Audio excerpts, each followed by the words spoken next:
Να ευχαριστήσω τον συνάδελφό μου, τον Υπουργό Εσωτερικών της Δημοκρατίας της Βόρειας Μακεδονίας, τον κύριο Όλιβερ Σπάσοφσκι, για την θερμή υποδοχή, αλλά και την τιμητική πρόσκληση που απίφθηνε.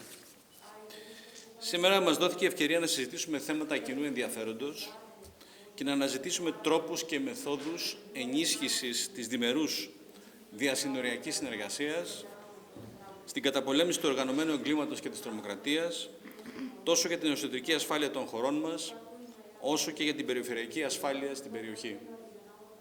Επενδύουμε στην καλή γειτονία, σύμφωνα πάντοτε με τις υποχρεώσεις που απορρέουν από την εφαρμογή της Συμφωνίας των Πρεσπών, καθώς επίσης και με την καθιέρωση διάβλων επικοινωνίας.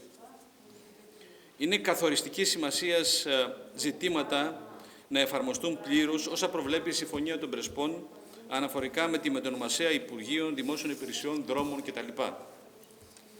Θέλω να υπογραμμίσω με έμφαση ότι στηρίζουμε την ευρωπαϊκή πορεία της Βόρειας Μακεδονίας και στην πράξη μπορούμε και θέλουμε να προσφέρουμε όλη την απαραίτητη τεχνική βοήθεια για την εκπλήρωση των σχετικών απαιτούμενων προϋποθέσεων.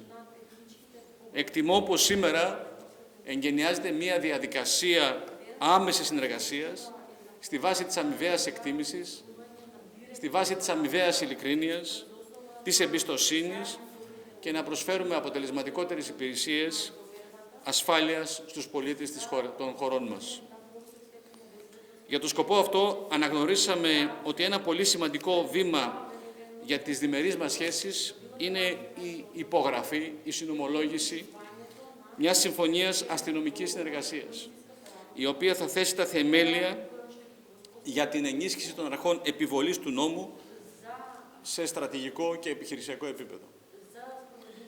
Και δεν μένουμε μόνο σε δηλώσεις, αλλά προχωρούμε και στην πράξη μέσω των εργασιών κοινών επιτροπών των δύο χωρών για τη διάνοιξη 2 νέων συνοριακών σημείων στην περιοχή της λίμνης Πρέσπας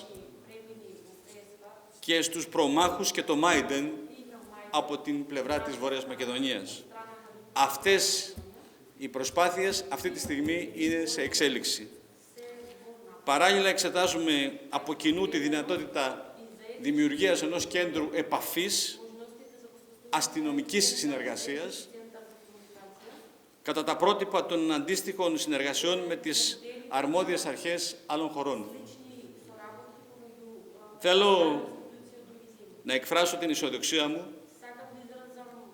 την ισχυρή πολιτική βούληση της κυβέρνησής μας, ότι το επόμενο χρονικό διάστημα θα πραγματοποιηθούν αρκετά βήματα προόδου και θα τεθούν στέρεες βάσεις για μια επικοδομητική συνεργασία με πολύ καλές προοπτικές για το καλό των δύο χωρών μας, τόσο σε διμερές επίπεδο, όσο και σε ευρωπαϊκό επίπεδο, μιας και η ευρωπαϊκή πορεία της Βόρειας Μακεδονίας είναι μια πολύ σημαντική θετική εξέλιξη για το λαό της και για την περιοχή, τη σταθερότητα, την ειρήνη και την ασφάλεια στην περιοχή των Βαλκανίων. Σας ευχαριστώ πολύ.